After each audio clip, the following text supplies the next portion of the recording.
Greetings, Saberites. Nonymous here.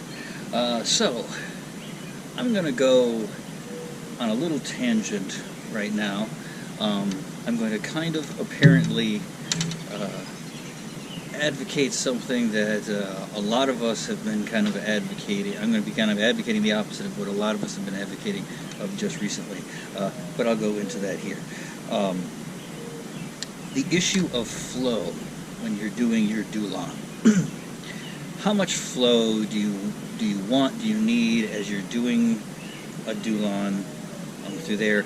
And if you're beginning and you're maybe going out for becoming a student or an online student or apprentice or something, what am I looking at when I'm looking at a Dulon, especially if you're just starting out?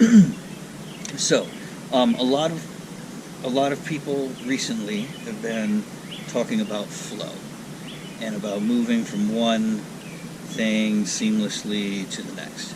And that's all very well and good. At a certain time, flow is something that there is a natural base for it that needs to be developed to really do it well.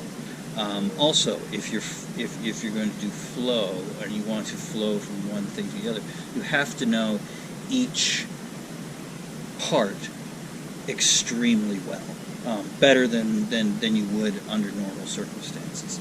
And that's the whole point of getting something that has flow. So often what happens is beginners get the instruction to flow, to make it flow. And yes, this is the main goal. We don't want it to be choppy or anything like that. However, there are different levels of flow that I don't think are being explored. And doing the opposite, there is some benefit to it as well. Pardon me.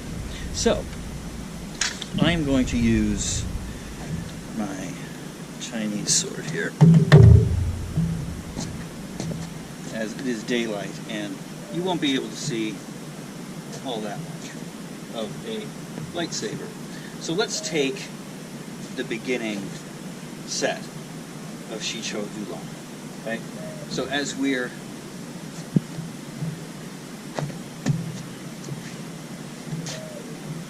moving through them like this, I'll take some backward steps.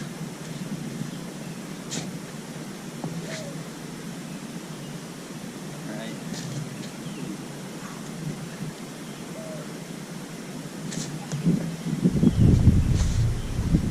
And so on and so forth.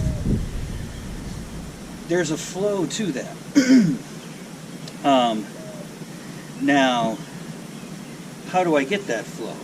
I know all of these pieces very, very well. So here's what I'm going to say. For those of you studying alone at home, for those of you who are especially new to doing sets and Dulon and forms and this kind of thing, I don't want you to think of flow. What I want you to do is I want you to think of specific pieces that are fitting together seamlessly like a puzzle. Now, there is a flow within these pieces. Each of these pieces must be a single continuous movement.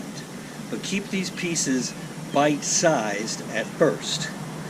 Once you can take a bunch of bite-sized pieces, string them together into a flowing line, then you can start, string them into a seamless line, then you can start to flow. I'll show you what I mean right now. So this is what I'm going to advocate. Instead of flowing, here's flow. I come through,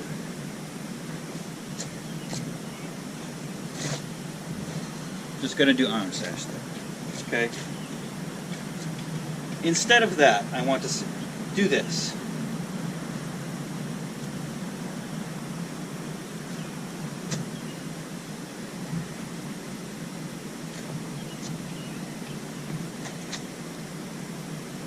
Except for that step there, that was a movement.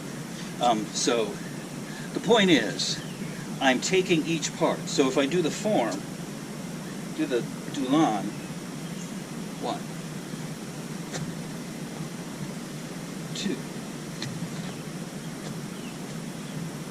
3, 4.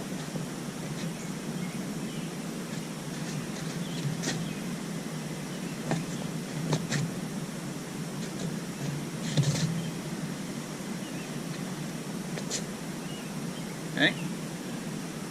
I'm doing different steps to stay in frame, but if you see what I mean, distinguish these things, right? If you go to flow too early, you will get a kind of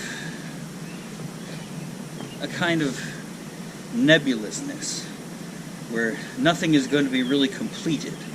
Everything just kind of is mush, right? We don't want mush. We want like clouds in coffee, that kind of flow, right? But if you just take the thing and go sploosh, you might get a little of that. But you get more if you be a little bit more careful and go step by step. All right, that's all I had for today. Hope that was helpful. We'll see you around the interwebs. Classes are continuing to go throughout June. We will talk to you later. Patience, practice, perseverance. Happy sabering.